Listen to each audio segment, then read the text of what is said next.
ত্রয়োদশ জাতীয় সংসদ নির্বাচনে ঢাকা ১১ আসনের প্রার্থী ও জাতীয় নাগরিক পার্টি এনসিপির আহ্বায়ক নাহিদ ইসলামকে আচরণবিধি ভঙ্গের অভিযোগে শোকজ করেছে নির্বাচন কমিশন। একই অভিযোগে ঢাকা ৮ আসনের প্রার্থী ও এনসিপির মুখ্য সমন্বয়ক নাসির উদ্দিন পাটোয়ারিকেও শোকজ করা হয়েছে। রবিবার ১৮ জানুয়ারি রিটার্নিং কর্মকর্তা ও ঢাকা বিভাগীয় কমিশনার শরফ উদ্দিন আহমেদ চৌধুরীর স্বাক্ষরিত চিঠিতে এসব তথ্য জানানো হয়।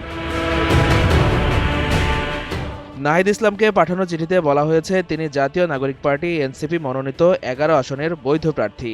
আসন্ন ত্রয়োদশ জাতীয় সংসদ নির্বাচন উপলক্ষে ওই আসনের একাধিক গুরুত্বপূর্ণ স্থানে তার বিশাল আকৃতির রঙিন ছবি সম্বলিত বিলবোর্ড স্থাপন করা হয়েছে।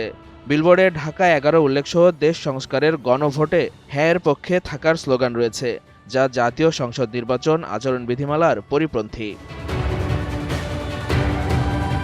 চিঠিতে আরও উল্লেখ করা হয়, সংসদ নির্বাচন উপলক্ষে রাজনৈতিক দল ও প্রার্থীর আচরণ বিধিমালা ২০২৫ এর বিধি ১৮ অনুযায়ী ভোট গ্রহণের জন্য নির্ধারিত দিনের ৩ সপ্তাহ আগে কোনো ধরনের নির্বাচনী প্রচারণা শুরু করা যাবে না।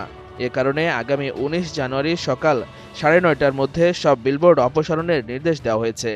এছাড়া আচরণবিধি লঙ্ঘনের দায়ে তার বিরুদ্ধে কেন আইনানুগ ব্যবস্থা নেওয়া হবে না সে বিষয়ে আগামী ১৯ জানুয়ারি সকাল ১১টার মধ্যে অথবা প্রতিনিধির মাধ্যমে উপস্থিত হয়ে লিখিত জবাব রিটার্নিং কর্মকর্তার কার্যালয়ে জমা দিতে বলা হয়েছে।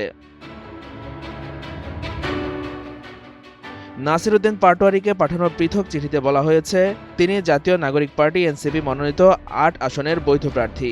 ওই আসনের একাধিক গুরুত্বপূর্ণ স্থানে তার বিশাল আকৃতির রঙিন ছবি, ঢাকা ৮ আসনের সংসদ সদস্য প্রার্থী পরিচয় এবং গণভোটে হ্যাঁ বলি এ ধরনের স্লোগান সংবলিত বিলবোর্ড রিটার্নিং কর্মকর্তার দৃষ্টিগোচর হয়েছে, যা আচরণবিধির লঙ্ঘন। চিঠিতে একই বিধির উল্লেখ করে আগামী ১৯ জানুয়ারি সকাল ৯:৩০টার মধ্যে সব বিলবোর্ড অপসারণের নির্দেশ দেওয়া হয়। পাশাপাশি আচরণবিধি ভঙ্গের অভিযোগে কেন তার বিরুদ্ধে আইনানুগ ব্যবস্থা নেওয়া হবে না সে বিষয়ে আগামী ১৯ জানুয়ারি সকাল ১১টার মধ্যে লিখিত জবাব দিতে বলা হয়েছে। উল্লেখ্য, আগামী ১২ ফেব্রুয়ারি ত্রয়োদশ জাতীয় সংসদ নির্বাচন ও গণভোটের ভোট গ্রহণ অনুষ্ঠিত হবে।